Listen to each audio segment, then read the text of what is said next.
One of the best ways to improve your guard retention is to get your knees to your chest. Maintaining your guard means keeping your legs between you and your opponent.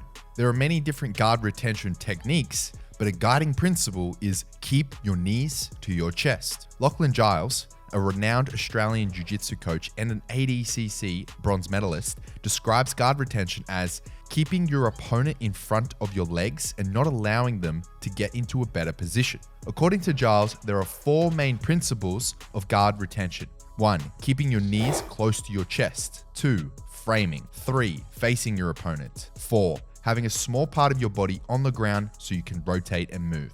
Keeping your knees close to your chest closes down space and defends your inside position, preventing your opponent from progressing. Jordan Pressinger from the Jordan Teaches Jiu-Jitsu YouTube channel talks about inside position in his Jiu-Jitsu theory course. The most important area of inside position is that of your torso and your neck. Every submission and dominant control in Jiu-Jitsu requires inside position. I've personally witnessed many beginner Jiu-Jitsu practitioners and even some colored belts have horrible guard retention, not necessarily due to their lack of technique, but their inability to maintain or even get into that knees to chest movement pattern. Another way to look at the movement is it's simply a deep squat with your back on the floor. Let's talk about how to improve this movement pattern to improve your guard retention.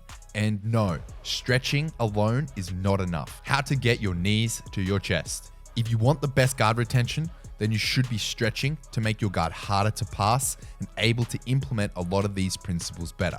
Lachlan Giles. While I share Lachlan Giles' sentiment here, there's more to the story than just stretching and improving your flexibility. I want to talk about the subtle difference between flexibility and mobility. Flexibility is being able to move through your body's natural range of motion. Mobility is being able to move through your body's natural range of motion and being strong throughout that range. It's the difference between being active and being passive. Dr. Kelly Starrett explains mobility brilliantly in his book, Becoming a Supple Leopard.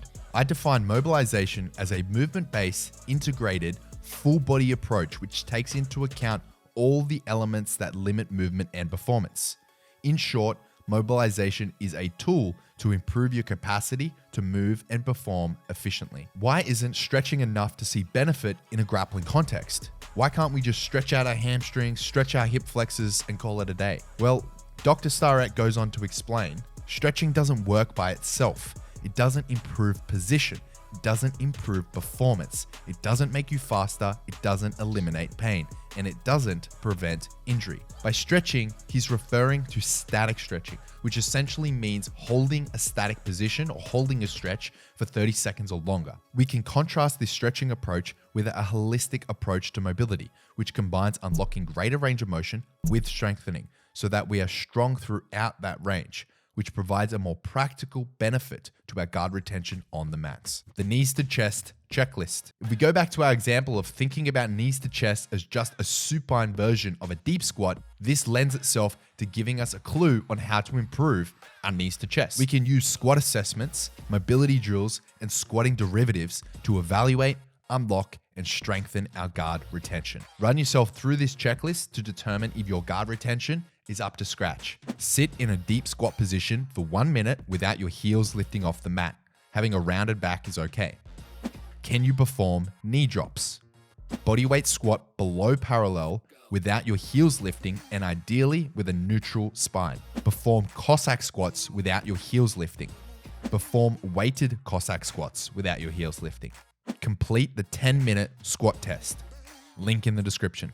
A squatting movement pattern is admittedly an imperfect substitution for a supine guarded position. In a squatting movement, your hips or your ankles can be a limiting factor to achieving your full range of motion. However, ankle mobility is very rarely the problem in a guarded position because you're supine.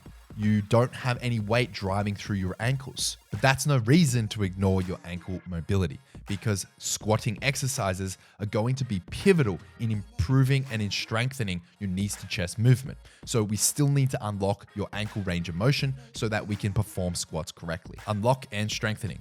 Let's break this down into 2 steps. First, we're going to unlock your range of motion, then we're going to strengthen you throughout that range. Step 1, unlock. One of my favorite ways to achieve greater range of motion is jiu-jitsu specific warm-ups and cooldowns before your BJJ sessions. Some movements to consider adding here are Olympic wall squat, long lunge and move, modified pigeon, knee drops, hamstring flossing, deep squat and reach, couch stretch, pulses. I have a free jiu-jitsu mobility warm-up and cool-down program incorporating these movements that you can download. Link is in the description. You can also consider incorporating some daily mobility practice to help unlock your range of motion for that deep squat movement pattern. I've got two options for you. Option one is to complete the 30-day Jiu-Jitsu Mobility Challenge, which is a free resource here on YouTube, or alternatively, you can check out the resources available in the movement library on BJJ Strong Online. Stretching is not enough on its own. You also need to strengthen. You can strengthen your knees to chest in many different ways. One of the more effective strategies is to incorporate squatting movements into a comprehensive, grappling-focused strength and conditioning program. Here are some movements that I recommend adding into your program. Cossack squats, weighted Cossack squats, barbell back squats, barbell front squats, goblet squats, Zercher squats, Zercher good mornings, dumbbell split squat Romanian deadlifts, Bulgarian split squats. These exercises are not the only ways to improve your squatting pattern, improve your hip hinge, and therefore strengthen your guard retention, but they will get you moving in the right direction. Practical takeaways. In jiu-jitsu, technique is king. In order to perform the technique, you need to be physically capable of moving into the positions that the techniques require of you. Otherwise, you'll be at a severe disadvantage. The knees to chest movement pattern is essential for your guard retention. Your guard will improve if you unlock and strengthen your knees to chest. This is achieved through implementing mobility strategies to unlock your range of motion, and then implementing squat derivatives to strengthen your squatting pattern and strengthen yourself throughout those ranges of motion. Ensure that you're implementing the following. 1. A dynamic mobility warm-up and cool-down before and after jiu-jitsu. 2. A jiu-jitsu specific strength program with squats and squatting derivatives, a minimum of 2 times per week. 3. Jiu-jitsu specific mobility follow-along routines, which will accelerate your results. And 4.